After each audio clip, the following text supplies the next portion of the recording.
Hello dear students, once again welcome to my YouTube channel commerce classes by BJ. और जैसा कि मैंने आप लोगों को लास्ट वीडियो के अंदर बताया था कि आज इस पार्ट 2 के अंदर हम लोग चार्ट बनाकर इस चैप्टर को मतलब इस टॉपिक को खत्म करने वाले हैं। तो देखिए सब लोग, मैं आप लोगों के लिए एक चार्ट कंस्ट्रक्ट कर रहा हूं जिसमें कि आप लोगों को चीजें बेटर समझ में आ जाएंगी। तो आई होप अभी फर्स्ट वीडियो के अंदर आप लोगों को कॉन्सेप्ट बिल्कुल ताजा ताजा याद होगा, जहां पर मैंने आप लोगों को बताया था कि नेशनल इनकम डायरेक्टली आप लोग कैलकुलेट नहीं करेंगे, आप स्टेप बाय स्टेप मेथड से जाएंगे।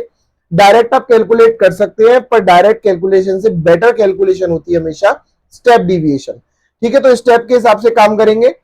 हम लोग जाते हैं एनडीपी एट एफसी पे, और एनडीपी एट एफसी पे जाने के लिए आप लोगों को क्या करना पड़ेगा, डोमेस्टिक कमाई जितनी भी हो रही है आपकी, डोमेस्टिक एरिया से आप लोग जितना भी अर्न कर रहे हैं वो सब आपको इसके अंदर एड ऑन करना होगा।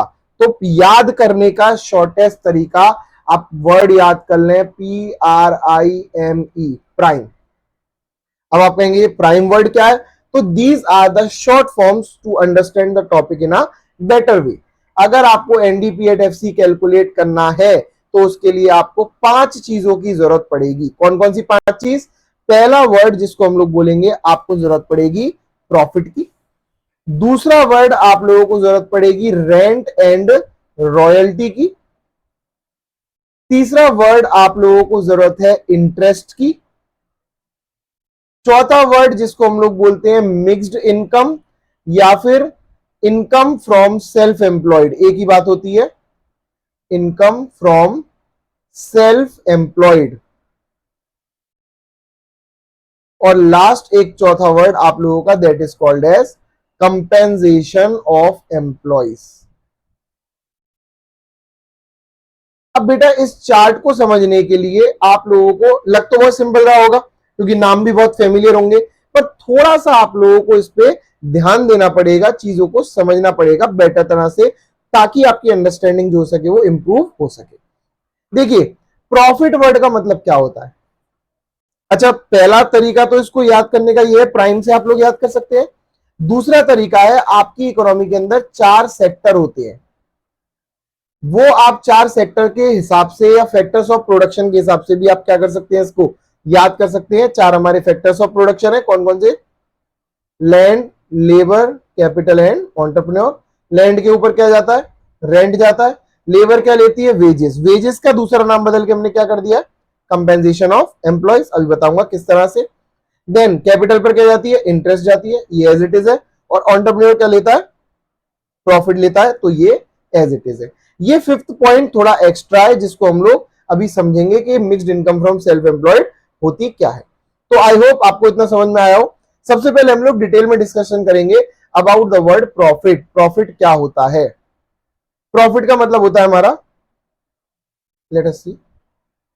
सो हेयर प्रॉफिट मींस, हमारे लिए प्रॉफिट का मतलब है कि जो भी हम लोगों ने कमाया है by doing any type of work, और हम लोगों ने सारी एक्टिविटीज को आपस में जोड़ा, उन एक्टिविटीज से जो भी हम लोगों को अर्निंग हुई है उसको हम लोग बोलते हैं प्रॉफिट। प्रॉफिट के हमारे 3 टुकड़े होते हैं या 3 हिस्से कह सकते हैं आप लोग। पहले हिस्से को हम लोग बोलते हैं डिविडेंड, दूसरे को बोलते हैं हम लोग कॉर्पोरेट टैक्स, एंड तीसरे को बोलते हैं रिटेन्ड अर्निंग्स। आप लोग कहेंगे ये क्या चीजें हैं या ये कैसे समझ में आएंगी? देखिए बेटा, जब आप लोग क्लास 11th के अंदर थे तो आप लोगों ने क्लियरली एक टॉपिक पढ़ा हुआ है जिसमें आप लोगों ने सोर्सेज ऑफ फंड के बारे में पढ़ा हुआ है, कंपनीज के बारे में पढ़ा हुआ है बिजनेस स्टडीज के अंदर। जब भी एक कंपनी बनती है तो वो कंपनी बेसिकली कमाई करती है, और उसकी उस कमाई में से ही क्या होता है बेटा, एक तो देखो कंपनी के अंदर होते हैं शेयर होल्डर्स।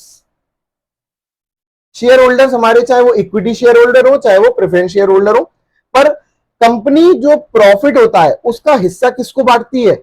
शेयर होल्डर को बांटती है। और शेयर होल्डर को जो पैसा दिया जाता है वो किस रूप में दिया जाता है? इन द फॉर्म ऑफ डिविडेंड। तो बड़ी जाहिर सी बात है, सपोज करो आपके घर में कमाई आई, कुछ पैसा आया, तो वो पैसा आप कहीं कहीं अलग अलग एरियाज में इस्तेमाल करते हो ना। अगर आपको ये जानना है कि पूरा कितना पैसा आया था तो आप लोग क्या कर सकते हैं, आप वो अलग अलग एरियाज को प्लस कर सकते हैं, जिससे कि आपको पता चल जाएगा कि आपने टोटल कितना कमाया था। समझिए इसको एग्जांपल के बतौर, अगर मैंने 5 रुपए खर्च करे ए प्रोडक्ट पर, 5 रुपए खर्च करे बी प्रोडक्ट पर, 7 रुपए खर्च करे सी प्रोडक्ट पर और 10 रुपए खर्च करे मैंने डी प्रोडक्ट पर, तो बड़ी जाहिर सी बात है, अगर मुझे ये नहीं पता कि टोटल मेरे पास मनी कितनी थी, तो मैं सिर्फ इनको ऐड कर सकता हूं। तो मतलब क्या हो जाएगा, 10 + 10 20 एंड 27 रुपीज मेरे पास थे टोटल जो मैंने खर्च करे। तो मैं यही समझाना चाह रहा हूं, अगर आपको ये जानना है कि कंपनी ने एक्चुअल फायदा, एक्चुअल मुनाफा कितना कमाया, एक्चुअल प्रॉफिट कितना अर्न किया, तो उसके लिए आप क्या कर सकते हैं, उस कंपनी के द्वारा उस प्रॉफिट के जो किए गए 3 हिस्से हैं उनको आपस में जोड़ सकते हैं और आपको पता चल जाएगा कि एक्चुअल में उस कंपनी ने कितने रुपए कमाए थे। ठीक है, तो पहला पॉइंट क्या हो गया, जो पैसा आपने शेयर होल्डर्स को बांटा in the form of dividend, उसको बोला हम लोगों ने फर्स्ट पॉइंट या फर्स्ट पार्ट इसका, this is called as dividend. Okay, then दूसरी बात बेटा, सरकार को भी तो पैसा चुकाना पड़ेगा, क्योंकि जिम्मेदार नागरिक हो, जिम्मेदार इंस्टीट्यूशन हो, तो गवर्नमेंट को भी पैसा पे करना इन द फॉर्म ऑफ टैक्स। तो आप लोग याद रखेंगे दूसरा पॉइंट क्या है, टैक्स। अगर आप टैक्स पे कर चुके हैं तो आपको वापस ऐड करना पड़ेगा प्रॉफिट में, और प्रॉफिट बिफोर टैक्स दे रखा है तो उसका कोई टेंशन नहीं है, क्योंकि वो नॉर्मल प्रॉफिट ही है। ठीक है, एंड तीसरा पॉइंट बेटा, रिटेन्ड अर्निंग, जिसको आप लोगों ने सुना होगा प्लगिंग बैक ऑफ प्रॉफिट के नाम से। मतलब ये वो हिस्सा है पैसे का जो पैसा कंपनी ने क्या करा है, अपने पास बचा कर रख लिया है for the situation of contingency, emergency. जब कंपनी को कहीं से भी पैसा नहीं मिलता है तो कंपनी क्या करती है, रिटेन्ड अर्निंग को यूज करती है अपना पैसा निकालने के लिए। तो इसका मतलब अगर मैं थोड़ा इसको एक्सटेंडेड रूप में देखूं, तो कंपनी पे आए हुए टोटल पैसे का कंपनी ने क्या करा, उसके 3 टुकड़े करे। पहला टुकड़ा करा किसके लिए, शेयर होल्डर्स के लिए, जो डिविडेंड के रूप में उन्हें बांट दिया गया, दे दिया गया। दूसरा टुकड़ा कंपनी ने किसके लिए करा, दूसरा टुकड़ा करा गवर्नमेंट को देने के लिए, कॉर्पोरेट टैक्स के बतौर, कंपनी के ऊपर लगे हुए टैक्स के बतौर। और तीसरा टुकड़ा फाइनली कंपनी ने जो करा वो किसके लिए करा, अपने पास बचाने के लिए इन the form of retained earning. तो अगर आपको प्रॉफिट वर्ड दे रखा है तो सीधे प्रॉफिट वर्ड ले लीजिए, लेकिन अगर प्रॉफिट नहीं दे रखा तो उसके आपको बाय कंपोनेंट सर्च करने पड़ेंगे। कौन से by components, dividend, corporate tax and retained earning. एक दे रखा है तो एक उठा लो, 2 दे रखे हैं तो 2 उठा लो, और तीनों दे रखे हैं तो तीनों को उठा लो। I think it is clear. Rent and royalty, rent and royalty के नाम से ही मिलेगा, या तो रेंट और रॉयल्टी अलग अलग दे रखे हैं तो उन्हें जोड़ लो, या रेंट एंड रॉयल्टी एक साथ दे रखा होगा, या सिर्फ रेंट दे रखा होगा, या सिर्फ रॉयल्टी दे रखा होगा। जब भी, और रेंट का मतलब आप लोगों को पता ही है, किराए पर अगर कोई चीज लेकर आओगे, किसी की बिल्डिंग, जमीन या किसी चीज को इस्तेमाल करोगे तो आपको उसके बदले में रेंट या रॉयल्टी पे करनी पड़ेगी। ठीक है बेटा। Then third point is interest. Interest, interest के नाम से ही मिलेगा, आपने किसी से ब्याज पे पैसा उठाया है तो जितनी भी ब्याज आप पे कर रहे हैं that is called as interest. ठीक है बेटा, तो ये नॉर्मली इसी नाम से मिलेगा। आप लोगों को 3 पॉइंट क्लियर हो गए होंगे, पहला वर्ड प्रॉफिट, दूसरा word rent and royalty, and तीसरा वर्ड इंटरेस्ट। अभी मिक्स्ड इनकम वाले कॉलम को रोक रहा हूं क्योंकि मैं सिर्फ बात कर रहा हूं 4 फैक्टर्स ऑफ प्रोडक्शन की। पहला फैक्टर हमारा क्या था, लैंड, लैंड यहां पे खत्म हो गया रेंट के साथ। लेबर हमारी यहां पर खत्म अभी होगी, वेट करेंगे क्योंकि लेबर को हम लोग पढ़ेंगे। देन कैपिटल आपकी यहां पर खत्म हो गई क्योंकि कैपिटल के बदले में आपको इंटरेस्ट रिसीव हो गया, और एंटरप्रेन्योर यहां पे खत्म हो गया क्योंकि उसने अपना प्रॉफिट गेन कर लिया। अब बेटा लेबर का मतलब समझ लीजिए, जो आपके यहाँ लेबर या कोई व्यक्ति काम करने के लिए आ रहा है, तो कोई भी व्यक्ति फ्री में काम करने के लिए नहीं आएगा। Everybody will charge certain sort of money. हर एक किसी व्यक्ति को काम करने के बदले में कुछ ना कुछ चाहिए ही होता है। तो एज अ रिजल्ट, यहाँ पे थोड़ा डिटेल्स में हम लोग समझेंगे इस चीज को कि वो व्यक्ति आपके यहाँ काम करने आ रहा है तो क्या कर रहा है, क्यों कर रहा है। इसको बोलते हैं हम लोग कंपेंसेशन ऑफ एम्प्लॉइज। देखो बेटा, जो भी इंसान आपके यहाँ काम करने आ रहा है, वेदर इट इज ही और शी इज अ लेबर और अ वर्कर और अ एम्प्लॉय, कोई भी है, आपको उसको पे करना ही पड़ेगा। अब ब्रॉडली अगर मैं कैटेगराइज करूंगा, जैसे भी हम लोगों ने देखा, मैंने प्रॉफिट के कितने टुकड़े बताए, 3 हिस्से, corporate tax, dividend and retain earning. वैसे ही जब एक व्यक्ति आपके यहाँ काम करने आता है तो आप उस पे टुकड़े टुकड़ों में, हिस्से में खर्च करते हैं, और वो भी कितने टुकड़े हैं इसके, 3 टुकड़े हैं। Wages and salaries in cash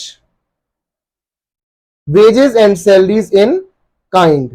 दो चीज तो ये समझ लीजिए, दोबारा से मैं लिख देता हूं, एक बार ये समझ लीजिएगा। पहली पहली चीज होती है हमारी wages and salaries in cash, मतलब जितना भी पैसा आप बैंक के माध्यम से या कैश के माध्यम से पे कर रहे हो, एक्चुअल सैलरी जो पे कर रहे हो उसको, वो है cash.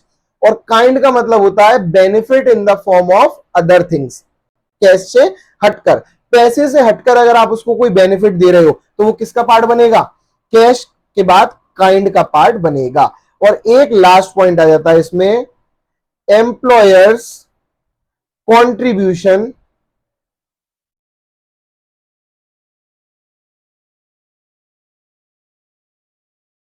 To social security scheme.